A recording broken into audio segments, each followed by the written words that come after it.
Hello everyone, this is the Menstrual Cycle, Menstrual Management, and Hygiene video written by Sonia and edited and recorded by Lisa. The topics covered in this video will be menarche, the menstrual cycle, the ovaries and ovulation, an overview of the menstrual cycle, menstrual fluid, physical and emotional changes, managing menstruation, and hygiene. Menarche is defined as the first period a girl has. Menstruation starts near the end of puberty, the time in life when a girl becomes sexually mature. It is a process that usually happens between ages 10 and 14 for girls. Menstruation starts about 2 years after breast development, on average at about age 12. When a girl first begins to menstruate varies depending on many things like body fat, which must be about 1/4 of a girl's weight in order for her to menstruate. Diet, weight, race, and family history also affect when menstruation begins. The average age of menarche for many countries is between 12 and 13 years old. But some medical conditions can affect reproductive development, and not all women have periods. If you have not seen any signs of puberty by age 13, such as growth of the breasts, pubic and armpit hair, and a growth spurt that results in increased height and weight, or have not started your period by age 16, it would be advisable to consult a doctor or a healthcare provider. There are many specific hormonal things that have to happen to create a menstrual period. The menstrual cycle is the term that describes the hormonal cycle. The cycle begins with a period and goes on through different phases until the next period. The whole cycle takes about 28 days on average, but many people have cycles that are shorter or longer.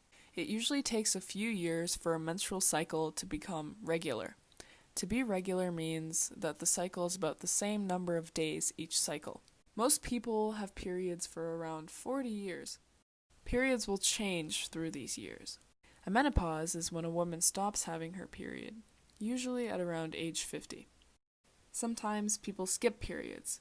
This can happen for many reasons, such as illness, unmanaged stress, hormonal or body changes, eating disorders, exercise, birth control, and pregnancy, which can all affect the menstrual cycle. If someone doesn't know why they missed a period, they should see a healthcare provider or a doctor. Also, people can experience painful periods, heavy flow, or other big symptoms. These symptoms can be difficult to manage, and a healthcare provider or a doctor can help with managing these symptoms as well. During the female reproductive years, follicles, which are immature eggs, develop throughout the cycle, but each month, under the influence of hormones, usually only one follicle develops fully. The follicle with the maturing egg inside moves towards the surface of the ovary. At ovulation, the follicle and the ovarian surface open, allowing the tiny egg to flow out. About this time, some women may feel a cramp in the lower abdomen or back. The menstrual cycle has 3 phases. The first phase is the menstrual phase. The start of a menstrual period is the first day of the cycle. Periods happen because the uterus sheds its lining. This lining was made in the last cycle in case an egg was fertilized. The flow of a period is a combination of uterine tissue, cells from the lining of the vagina, bacteria, vaginal discharges, and blood. Cramps are common during a period. Most people can manage them with medication, heat, rest, and stretching. The second phase is the proliferative phase. The hormone estrogen increases during this phase. It tells the body to get the lining of the uterus ready in case it needs to support a fertilized egg. The third phase is the secretory phase. During this phase, the hormone progesterone increases. It tells the body to stop releasing eggs during this cycle. Unless an egg was fertilized, progesterone will increase until a period starts. Then it will drop to a very low level. The fluid that flows from the vagina during the menstrual period includes much of the uterine lining, which is the inner tissue layer of the uterus or womb, that has built up during that cycle. In addition to blood, which is sometimes clotted, and endometrial cells, menstrual fluid contains cervical fluid and vaginal secretions. This mixed content is not obvious since the blood colors the fluid red or brown. It is important to note that because of its more complex composition, period blood is different from blood that moves through the veins. Period blood is also not dirty or toxic. It is just one type of vaginal secretion. The menstrual cycle is governed by hormones that rise and fall in rhythmic patterns. These hormones influence the physical and emotional changes you may experience during your cycles. Some women notice few changes, experiencing increased energy and creativity, while others experience mood changes, some of which are positive, some negative, and body changes.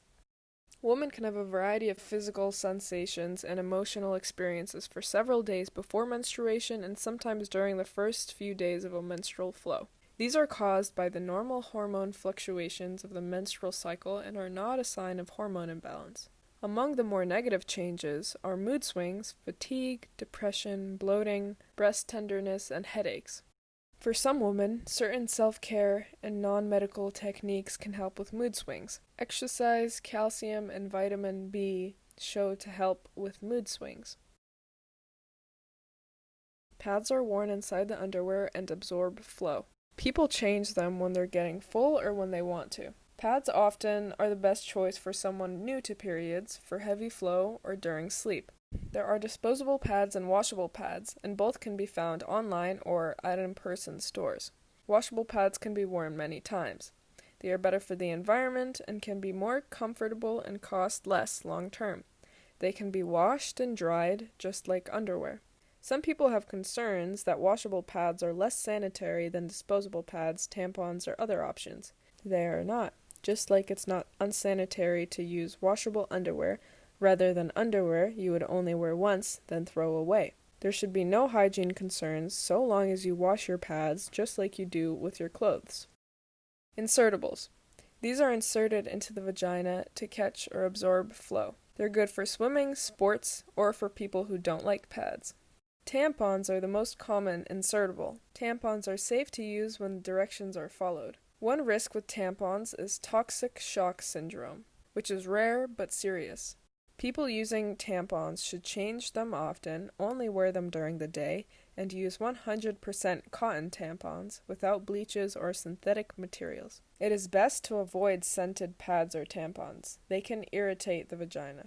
Menstrual cups. These are flexible rubber cups that are inserted into the vagina to catch flow. They can be reused for many years and can be worn up for 12 hours at a time. They cost less long-term than tampons or sponges.